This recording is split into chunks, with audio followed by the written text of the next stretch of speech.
विज्ञान क्या है, पहले हम ये तय कर लें। मैंने पहले ही कहा था मेरे व्याख्यान में, जब मैंने नरेंद्र दाभोलकर से बात की तो मैंने उनसे यही प्रश्न पूछा था, विज्ञान क्या है। हमारी परिभाषा है कि दुनिया में जो कुछ सत्य है, सार्वभौम है और सनातन है, वो सब विज्ञान है। जो सत्य है, सार्वभौम है और सनातन है, वो सब विज्ञान है। ये भारत की परिभाषा है। सत्य सत्य रहेगा, चाहे भारत में हो या अमेरिका में। प्रतिपादित करने के लिए आप उनके शब्द इस्तेमाल मत करिए, नहीं तो उन्हीं के नौकर बनेंगे। आप प्रतिपादित अपने आधार पर करिए ना। यूरोप और अमेरिका ने कोई टर्मिनोलॉजी डेवलप की है, आप उसमें फंसेंगे तो उनके ही पीछे चलना पड़ेगा। उनकी विज्ञान की परिभाषा दूसरी है। हमारी परिभाषा है कि जो सत्य है, सार्वभौम है और सनातन है। सनातन माने करोड़ों साल से आया, करोड़ों साल तक चलेगा। सनातन माने कभी भी किसी भी समय में आप उसको टेस्ट कर सकते हैं और सत्य तो है।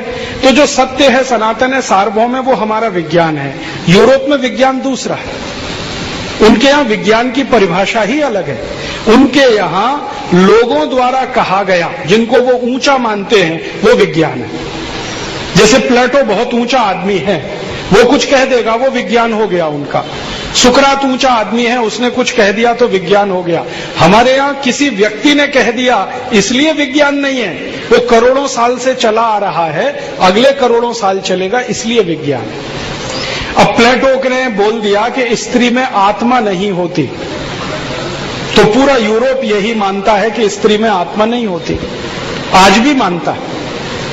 इसलिए स्त्री को नीचे रखना है हमेशा। स्त्री बैंक अकाउंट नहीं खोल सकती, वोट नहीं दे सकती, प्रॉपर्टी नहीं रख सकती, अदालत में गवाही नहीं दे सकती। ये सब 1950 तक यूरोप में चलता रहा, क्योंकि प्लेटो बोल गया। अब हम इसको विज्ञान मानेंगे? हमारे यहां तो स्त्री पुरुष क्या, छोटे छोटे जीव में भी आत्मा होती है और आत्मा सबकी समान होती है।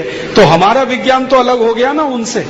हमारी समस्या ये हो गई कि यूरोप से कुछ आ गया, उसको हमने विज्ञान कहना शुरू कर दिया और अलग होती है। जो मान्यताओं पर एक दूसरे को समझा लेते, तो ईसाईयत, इस्लाम और यहूदी धर्म अलग अलग क्यों होते? मैंने आपको कहा ना, एक ही गांव से तीनों निकले। एक कहता शुक्रवार अच्छा, एक शनिवार अच्छा, एक रविवार। तीनों एक दूसरे को नहीं समझा पाए और करोड़ों लोगों का कत्लेआम हो गया इसमें, समझाने में ही, हजारों साल में, और आगे भी होने वाला है। तो ये मनुष्य का स्वभाव ऐसा होता है, जिसकी मान्यता है आप उसको धारण करके आगे बढ़िए, दूसरों की मान्यता में अपने को फिट मत करिए। उनकी कोई परिभाषा है विज्ञान की, उसमें आप अपने को फिक्स मत करिए, क्योंकि उनके विज्ञान में बहुत सारे दोष हैं। आप क्या करेंगे उसका? 2H2+O2 कभी भी पानी नहीं बनता। मैं विज्ञान का विद्यार्थी, और वो विज्ञान जो यूरोप से आया उसका विद्यार्थी मैं अपने को मानता हूं। भारतीय विज्ञान तो अभी पढ़ना शुरू किया है मैंने। 2H2+O2 कभी पानी नहीं बनता, ये मैंने एक नहीं दसियों लेबोरेटरी में करके देखा। हाइड्रोजन और ऑक्सीजन को मिलाओ, कभी पानी नहीं बनता। कितने भी प्रेशर पे मिलाओ, कितना भी टेम्परेचर बढ़ाते जाओ, पानी बनता ही नहीं है। लेकिन हम में से किसी की हिम्मत नहीं है ये कहने की कि बच्चों को क्यों पढ़ा रहे हो। क्यों? क्योंकि ये वैज्ञानिक है। क्योंकि वैज्ञानिक इसलिए कि यूरोप से आ गया, यूरोप से मूर्खताएं भी आ गई है, तो हमने उसको विज्ञान मान लिया है। हमारी किताबों में वही पढ़ाया जा रहा है, 2H2+O2 = 2H2O। रिवर्स होता है, 2H2O को ब्रेक करो तो हाइड्रोजन ऑक्सीजन निकलेगा। हाइड्रोजन ऑक्सीजन को कभी भी मिला के देखो, पानी नहीं बनेगा। जो बन जाता तो पानी की इतनी समस्या नहीं होती। पानी बनाने का विज्ञान भारत का है, वही सार्वभौम है जो पानी बनाने का चक्र हमको समझाता है। यूरोप में कोई नहीं बताता इसको।